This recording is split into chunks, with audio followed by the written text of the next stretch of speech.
Akalar, ro'yxatda juda ham zo'r foydali narsa chiqibdi. Qaranglar, avtosignal degan narsa. Islomjon bitta ko'rsatib beringda.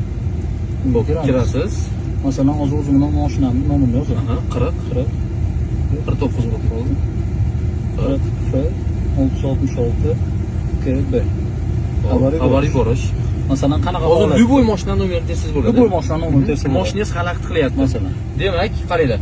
Misol uchun mashinangiz biror joyda tiqilib qoldi, chiqyapsizda mashina xalaqit qilyapti. Bu mashinaning nomeri yo'q, sizda egasiga SMS jo'natishingiz kerak. Shunda mashina nomerini terasizda, misol uchun sizga mashina xalaqit qilyapti degan uydan jo'natadi. Birinchidan mashina xalaqit beryapti.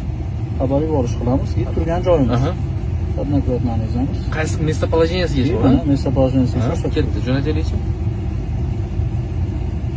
Xuddi o'zimga avtomobilingiz sonat raqami, iltimos yo'lni bo'shating. Xalaqit beryapti. Уведомление kelyapti.